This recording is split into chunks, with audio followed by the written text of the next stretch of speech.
Alright, had an old bunch of old 2x4s that had pulled out. That one on top's a new one, but the other ones are from a 30-year-old cabinet or lathe stand that I had. And so I'm getting ready for a frontiersman vigil, and I need a salt horn.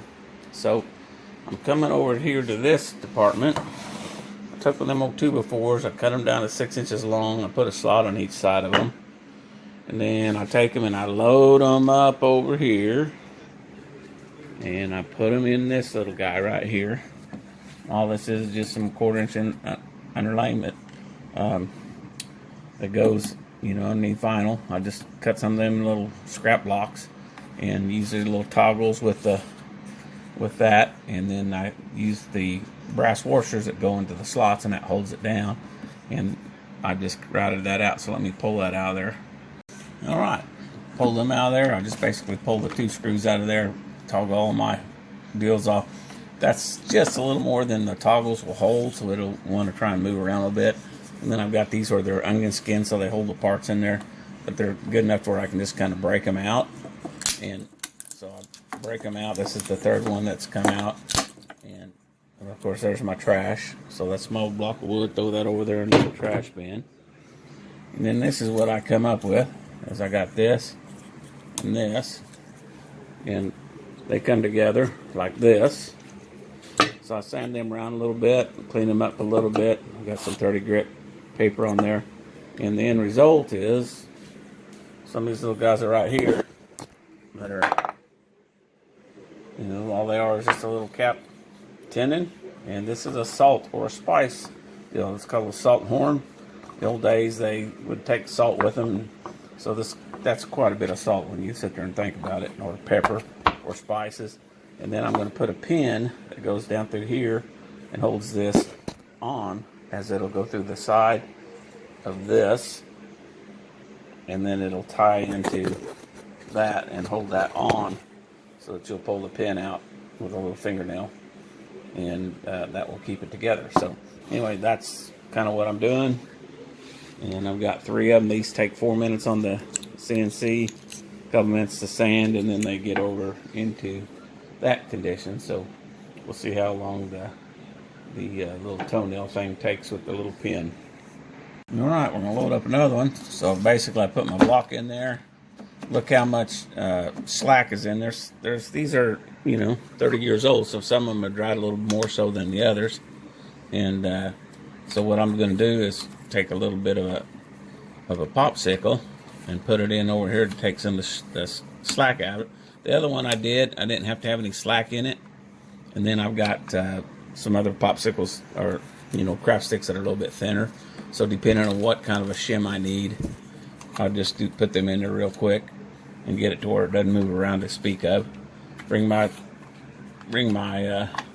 cams home so it doesn't move around. And then I lock it in place with the brass washer and in that screw hole there. And what that does is that it gives me my screw holes consistently the same spot, so I'm not drilling up my board and putting a whole new screw hole in there. I'm doing 12 or 8 or 10 of these. So I'll run them down with a screw and then hit run on the CNC, and away we'll go. Okay, I've dropped the hood. Load up the USB tap file, click next, and start. And away she'll go. And I grabbed a hold of that 2x4 and rock the whole machine, so it's pretty well locked in. There's a tad bit of movement, but not much. And so that'll be good enough. And while that's doing that, I'll come over here and stand on this little guy right here. This is a good example of why you don't want to leave your CNC unattended. Little bitty deal like that, everything ought to be happening good. Look at the smoke come out of this thing. Something got in there, a wall, knocked it out of its deal. And let me turn on the vacuum here so it'll suck that out of there. You can watch it move out of there, clear the room up just as fast as it can be, because it's venting it outside. Anyway, I heard it go clunk, and I thought, I wonder what that was. Well, I'm onion skinning the 2x4, but regardless, stuff can get in a wedge and knock your Z-axis out of plumb. And you can see down on here where that's at. So I'm going to go ahead and look at it a little closer.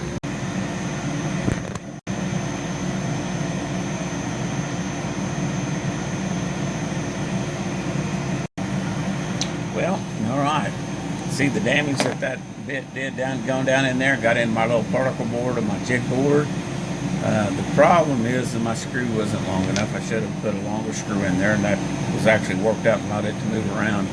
Cut through my waste board and even got down into my jig board. And this collet was getting in there and rubbing against that, and guys, we could have had fire. So, you know, it was getting up, popping up where it smoked, and of course I listened to it. But all that happened within a minute and a half maybe.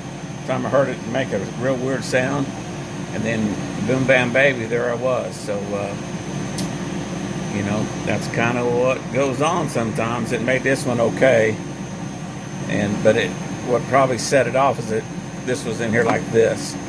So I need to make my onion skin not quite so deep, and you know, so that the onion skin on these is not cutting through, because apparently this one's a little bit thinner than the other one. So I'm going to have to move that up just a hair. All right. I will say, once you get used to using your centers for your stuff, the stock difference doesn't really make that much difference. You just work in the center, and that way you always have room for your project, as long as it's big enough. Anyway, so we're zero back in. I'm zeroing the height, and we'll go to cutting. All right, I went and tweaked my settings a little bit. This thing's rocking the machine. Should be good to go, and we'll see what happens here now.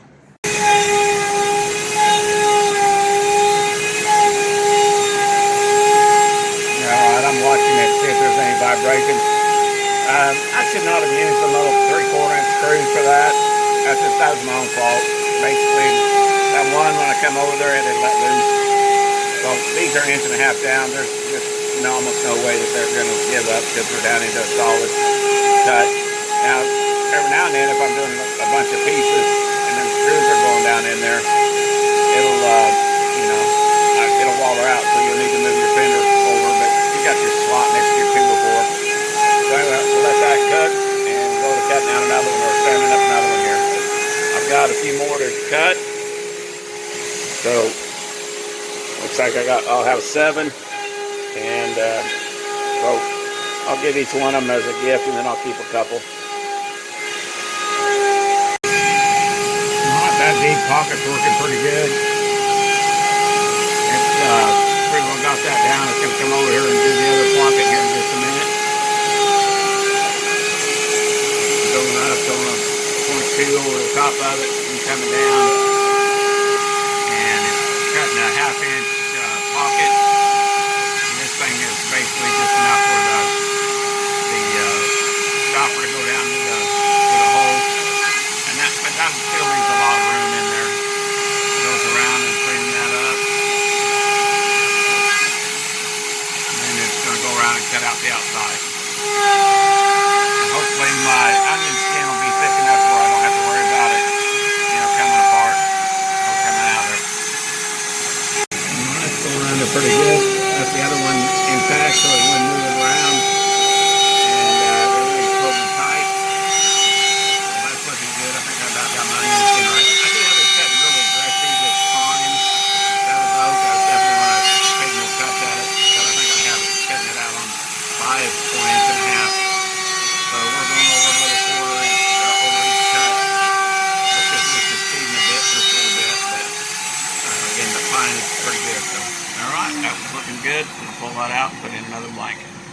Okay, clean these up. Pull these little blocks, these alignment deals out of there, and then pull your nails out. And I can just about get them to come out. The shear force is quite a bit from, you know, side to side, but the up and down is a piece of cake. So as long as when you need up and down stuff, then you can use the screws to get them in there. Then all you need to do is just pull these little guys right here up with their dikes and go about your business. So of course we saw the smoke and everything off of that deal right there, and that wasn't in there just a little bit ago.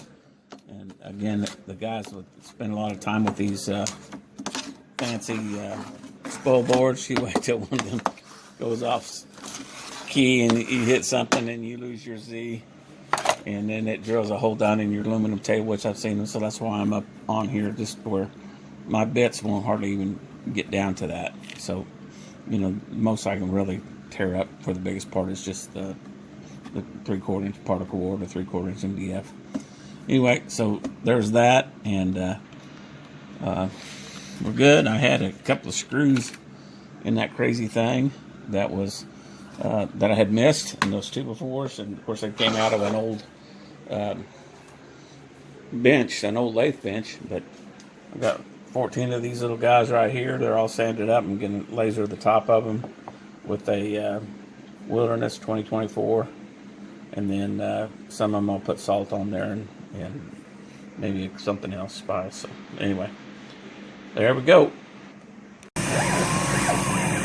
After you make a bunch of these and you spend a couple hours making them, when you go to laser them, you start getting a bit nervous about the whole situation. Like over there on that center one, it only put in half the words. So you wonder, is it going to come back good, or is it just a failed deal? Turns out this one's cutting backwards. That one looks good on that one, so that's good. Yeah, makes you nervous though. And you know, these are way up here tall above the deal, so I just make a little fixture to hold it. And there she goes. Hopefully it'll all come out just good. I'm doing 7 at a time. All right, 2.5 down. Looking at 3 minutes, 3.5 minutes. But it's doing its thing. Don't want to walk too far away from all this. Just have to see what she does.